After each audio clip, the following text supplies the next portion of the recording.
c'est un ensemble de facteurs qui sont à l'origine, bien sûr, le fait de ne pas vouloir rester seul. Parce que c'est vrai que c'est ce qu'on évoquait, c'est compliqué aujourd'hui compte tenu de la rapidité à laquelle tout évolue, la technologie, le fait de se dire qu'il faut être à jour tout le temps, c'est quand même de plus en plus complexe. Et surtout pour des hôteliers qui ne sont pas nécessairement de la génération Y, donc qui ne sont pas nés avec ça. C'est ce que j'expliquais l'autre jour à des hôteliers. Je dis, bon, bah, moi aussi, hein, il a fallu qu'on s'habitue à un certain nombre de choses. Donc je pense que voilà, ils ont déjà le besoin de ne pas être seuls. Et ensuite, le fait qu'à un moment, il y a une rencontre et que dans le cadre de cette rencontre, il y a un courant qui passe et qui se disent, ben, voilà, Choice peut être une bonne alternative avec à la fois un côté international, donc une dimension qui est un peu plus large que juste le côté franco-français, et puis en même temps une équipe, notamment sur la France, qui reste à visage humain, avec une proximité, et voilà, une notion du service qu'on a développée depuis pas mal d'années, puisqu'en fait, Choice ne faisant que de la franchise, c'est vrai qu'on s'est dédié depuis des années aux hôteliers indépendants. Voilà. Donc, je pense que tout ça fait une bonne raison de nous rejoindre.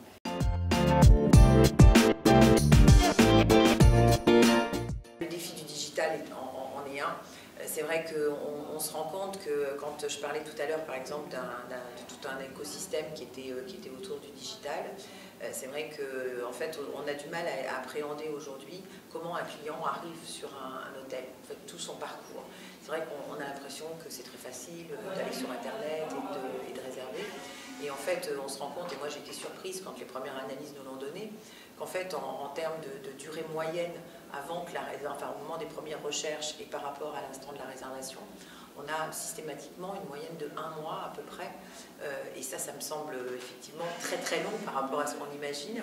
Ce qui veut dire que le client qui recherche, il recherche sur un site, il recherche sur un autre, il arrête, il y revient, voilà. Et puis d'un site, en fait, ça le fait basculer sur un autre. Et au bout d'un moment, dans cette espèce d'environnement, on est quand même très perdu, à la fois en tant que client et à la fois en tant qu'hôtelier. Donc beaucoup d'hôteliers se sont retrouvés avec des tarifs vendus, ils ne savent même pas comment le client a pu avoir ce tarif-là, parce que ça a été racheté sur un site grossiste, enfin bon, etc. Donc je crois qu'il y a un besoin à un moment de se dire, bon, j'ai envie de maîtriser un peu mieux ma distribution et de contrôler un peu tout ça. Et du coup, l'hôtelier tout seul, bon, se dit, j'ai assez peu de chances d'y arriver quand même, ou alors ça va me coûter excessivement cher. Donc il y a cet aspect de se dire, ben, moi je préfère me consacrer à ce qui est mon métier de base, c'est-à-dire l'accueil du client, faire en sorte que quand il est sur l'hôtel, il soit bien et qu'il garde un souvenir, j'allais dire, suffisamment important du séjour, qu'il ait envie de recommencer, comment je vais faire pour le fidéliser. Et donc quand l'aspect rejoindre un groupe est passé, parce que c'est vrai que pour certains, ils ont l'impression qu'ils vont un peu vendre leur âme au diable, qu'ils vont un peu donner la clé de chez eux et que derrière, ils vont perdre la main en fait, sur leur business. Et moi, ce que je dis souvent, c'est que c'est pas perdre la main en fait. C'est au contraire pouvoir mieux la contrôler. C'est au contraire avoir peut-être une chance justement de se consacrer à ce qui est entre guillemets, sur quoi on peut amener la plus grande valeur ajoutée.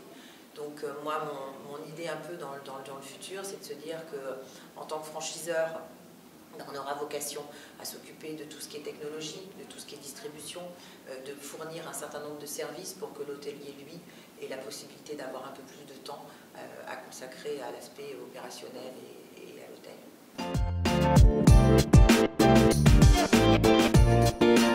C'est vrai que la partie contrôle, bon, oui, on a parlé des données tout à l'heure et des datas, évidemment que c'est important d'avoir des datas, mais c'est pas pour le fait d'en avoir en se disant, bah, du coup, j'ai du pouvoir et j'ai du contrôle. C'est que le fait d'avoir ces données et d'avoir l'outil pour les utiliser permet après de mieux cibler quel type de service attend le client, comment communiquer avec lui. Donc nous, on a un programme de fidélité, il y a 40 millions de membres au niveau mondial, donc ça donne déjà beaucoup d'informations et ça nous permet de se dire, bah voilà, c'est ce type de promotion qui intéresse le client, c'est cette récompense-là au niveau du programme de fidélité qui l'intéresse le plus, voilà ce qu'il aime retrouver dans un séjour à l'hôtel, voilà ce qu'au contraire il aime moins. C'est vrai qu'on parlait du Wi-Fi par exemple, en disant c'est obligatoire, maintenant, voilà, évidemment on sait très bien qu'un client il cherche le Wi-Fi dès qu'il arrive. Bon. Demain, il y a un autre défi, c'est avec la 5G, déjà avec la 4G c'est déjà bien en marche, mais est-ce qu'avec la 5G, le Wi-Fi sera même un élément pertinent? C'est vrai qu'avec la 5G, partout, enfin voilà, est-ce qu'on aura besoin, ça sera dans notre forfait, est-ce qu'on aura nécessairement besoin de Wi-Fi?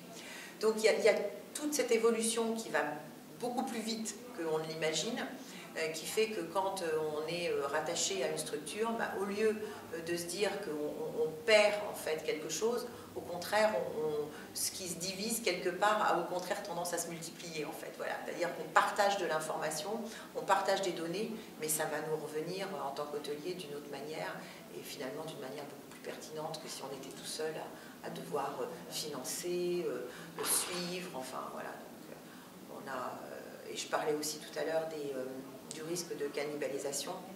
C'est vrai que si on sait que pour un hôtelier, acheter des mots-clés, c'est cher, parce qu'il ne peut pas acheter des volumes énormes, donc sur des petits volumes, ça devient cher aux mots-clés. Et en plus, avec quelque part une espèce de grande interrogation sur quelles sont les retombées. Et souvent, les retombées sont assez difficiles à mesurer. Donc là, ça permet aussi de mettre des moyens en commun pour acheter des volumes plus importants et pour pouvoir du coup donner davantage de visibilité. À côté de ça, nous, notre